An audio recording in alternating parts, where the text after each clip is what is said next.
सपा प्रमुख अखिलेश यादव को क्यों अचानक याद आया मायावती का वो फैसला। गुलशन पर एफआईआर से भड़के अखिलेश यादव ने राजा भैया को चुनौती दे डाली तो साक्षी महाराज पर बोलकर बीजेपी की बेचैनी बढ़ा दी। नमस्कार, आप देख रहे हैं लोकमत हिंदी की खास पेशकश यूपी डायरी। मैं हूं रजनीश यादव।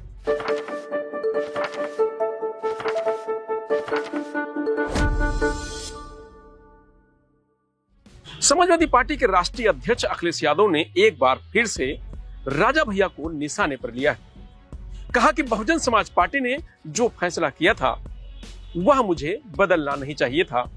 अखिलेश यादव का इशारा मायावती सरकार के दौरान लगाए गए कोटा एक्ट की तरफ था, जिसे मुलायम सिंह यादव की सरकार ने बाद में हटा दिया था। अखिलेश यादव ने मंगलवार को सपा कार्यालय में मीडिया से बात करते हुए योगी सरकार पर तीखा हमला बोला।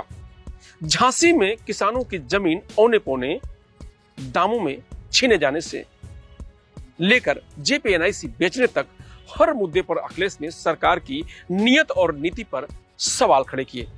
अखिलेश ने कहा कि जब सब कुछ बिक रहा है तो अब बसें भी बिकेंगी। भाजपा एसेट्स बनाना नहीं चाहती, वो बस बेचने में लगी हुई है। उन्होंने दावा करते हुए कहा कि जिस दिन चाहेंगे साक्षी महाराज समाजवादी पार्टी में आ जाएंगे। अखिलेश ने राजा भैया को भी निशाने पर लिया और कहा कि बहुजन समाज पार्टी के निर्णय को मुझे बदलना नहीं चाहिए था। राजा भैया ने अखिलेश के खास और प्रतापगढ़ के जिला अध्यक्ष गुलशन यादव के खिलाफ एफआईआर लिखाई थी। इसके बाद 4 मई को सरकार ने गुलशन की 7 करोड़ की प्रॉपर्टी कुर्क कर ली। इसको लेकर अखिलेश यादव काफी नाराज हैं। अखिलेश यादव ने 2 टूक कहा कि राजा भैया को उन्हें चुनाव हराने में कोई नहीं बचा सकता।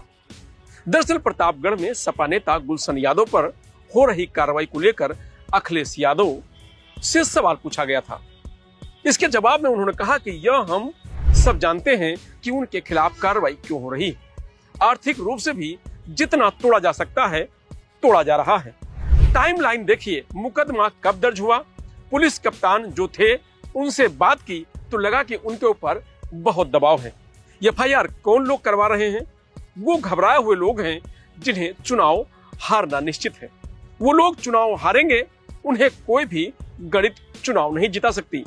मैं आपको वो बातें याद दिला दूं जिसे याद नहीं दिलानी चाहिए। बहुजन समाज पार्टी ने कोई फैसला लिया था उस जिले में, वो फैसला मुझे बदलना नहीं चाहिए था। अखिलेश यादव का इशारा राजा भैया पर लगे पोटा कानून की तरफ था। बता दें कि साल 2002 में प्रदेश में भाजपा और बसपा के गठबंधन की सरकार थी।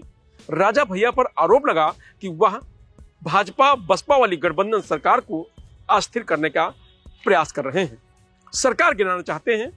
2 नवंबर 2002 को मायावती सरकार ने राजा भैया को कोटा के तहत गिरफ्तार करवाया। राजा भैया को करीब 11 महीने तक जेल में रहना पड़ा।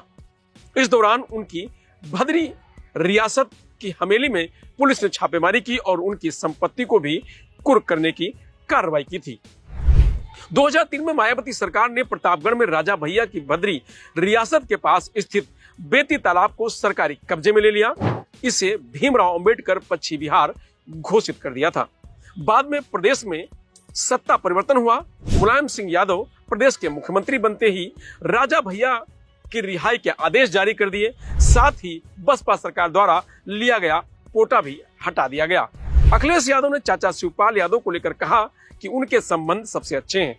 कुछ लोग सदन की कार्रवाई नहीं समझते लेकिन बयानबाजी जरूर करते हैं। खनन में भ्रष्टाचार के सवाल पर अखिलेश यादव ने मुस्कुराकर कहा कि योगी जी ने शायद पहली बार सच बोला है।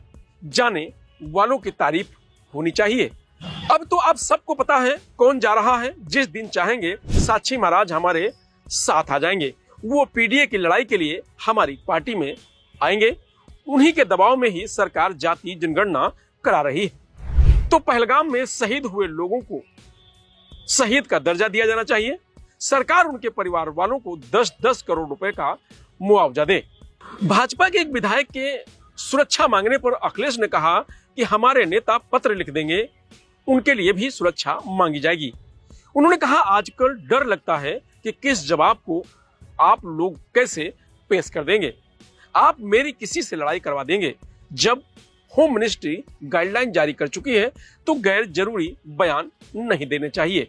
उन्होंने कहा कि जेपीएनआईसी से हमारा इमोशनल अटैच है। जब उसका शिलान्यास हुआ था कई समाजवादी नेता मौजूद थे। अगर भाजपा उसे बेचना चाहती है तो हम खरीदेंगे, कार्यकर्ताओं से चंदा मांगूंगा। अखिलेश यादव ने कहा कि अगर बुंदेलखंड में फैक्ट्री होती तो हमें रसिया से मिसाइल नहीं मंगाने पड़ते।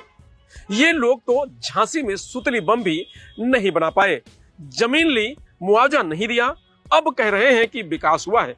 18 अप्रैल को झांसी में किसानों के एक प्रतिनिधिमंडल ने अफसरों से बातचीत की। 52 गांव पहले ही विस्थापित हो चुके हैं, लेकिन ना अभिलेखों में नाम है ना पुनर्वास हुआ। अब दोबारा जमीन भी ली जा रही है। 33 गांवों में सर्किल रेट नहीं बढ़ाया गया है। किसानों को 9 लाख रुपए प्रति हेक्टर दिया जा रहा है, जो बाजार रेट के मुकाबले बेहद कम है। तहसीलदार किसानों पर जमीन रजिस्ट्री के लिए दबाव बना रहे हैं। तो वहीं अमन एनकाउंटर पर अखिलेश यादव ने कहा कि आज जब मैं सुबह उठा तो अमन यादव के एनकाउंटर की खबर आई। मुझे लगा कि यह गलत हो सकता है। एक कार्यकर्ता का फोन आया तो पता चला कि सरकार ने उसका गलत नाम चलवाया है। जो सरकार असली पूरा नाम आरोपी का नहीं जानती हो, जाति विशेष खासकर सपाइयों को बदनाम करने के लिए इन्होंने जानबूझकर नाम चलवाया है।